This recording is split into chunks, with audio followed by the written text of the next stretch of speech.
I'm assembling a coven. I need a potions guy. We're gonna walk the road.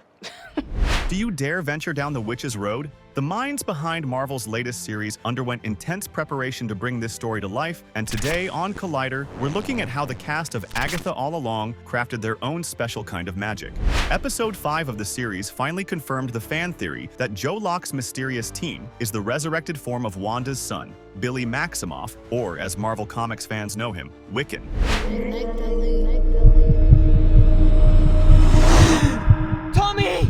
Locke talked about the revelation following the debut of the episode. To bring Billy's reality-warping abilities to life, he had help from Jennifer White, who coached Elizabeth Olsen on her hand movements for her role as Wanda. Locke told Entertainment Weekly, "Fans of the Comic Corner know that Billy's powers are pretty much the same as Wanda's with a few differences, so we wanted to find similarities with that, but also his own finesse." Locke's chemistry with Agatha actress Kathryn Hahn is also a major part of the series, which Hahn brought up when she took over Jimmy Kimmel Live. The two even wore matching shoes during one of their table reads. I think we both knew it was...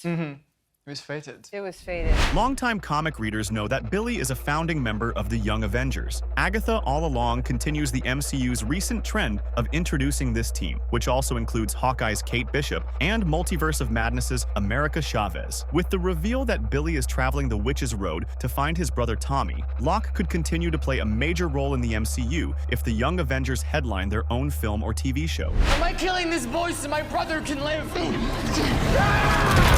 MCU features some epic visual effects, but a key element that sets Agatha All Along is its commitment to practical magic. According to producer Mary Livanos, practical effects were used to pay homage to horror films in the way that WandaVision paid homage to sitcoms. The end result is appropriately spooky, with sets like the Witch's Road providing a haunting atmosphere. Brooms have been co-opted by the holiday industrial complex as an emblem of our culture.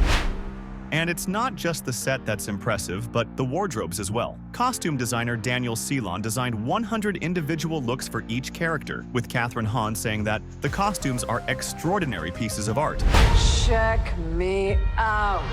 Showrunner Jack Schaefer listed some of her influences as The Never-Ending Story, The Dark Crystal, and Labyrinth. Schaefer also spoke about the success of her work on WandaVision. When you're lucky enough to have a project be a hit, and you then have some capital, the question becomes, how are you going to spend your capital? And one of the answers to that question was parlaying it into a return to directing. She went on to say, there's nothing like it. Writing something and being the one to execute it, and then additionally seeing it through post, it's the ultimate. In addition to directing the first 2 episodes, Schaefer also helmed episode 7, titled Death's Hand in Mine. The episode has become a standout, both for how it portrays the art of tarot and the premonitions that Patti LuPone's Lilia Calderu has been struggling with all her life. I have flashes of sight, of vision.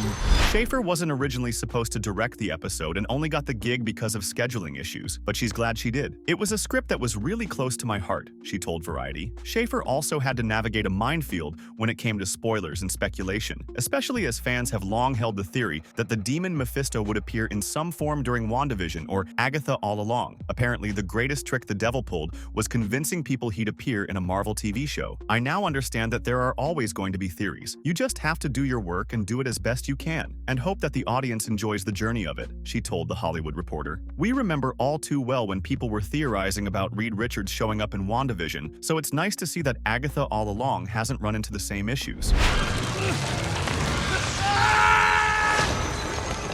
In the titular role, Kathryn Hahn relished the chance to return to play Agatha. In an interview on Marvel.com, Hahn said, "There were so many layers in WandaVision, and I loved to be able to see what was under and start to strip those layers of defense that have been built up over centuries. I mean, she looks fabulous, but she's not young."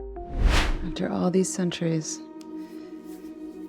Agatha Harkness will finally meet her end. What cemented her return to the Marvel Cinematic Universe was the story that Jack Schaefer and Mary Livanos laid out for her. They really had a strong vision for where Agatha could go. Hook, line, and sinker, I would have followed them anywhere after WandaVision. To find people with that singular and unique of a vision, no pun intended, is so rare. Schaefer also wanted to avoid the one-note depiction that has plagued a few MCU villains. And again, this is where the show succeeds. Agatha is shown to have her own goals and a tragic backstory, but she is still more than willing to sacrifice others to get what she wants. You heard him. The boy. as promised. While her character may be a chronic backstabber, Han has nothing but praise for her Agatha All Along co-stars. Of the iconic Patty LuPone, Han called her a legend.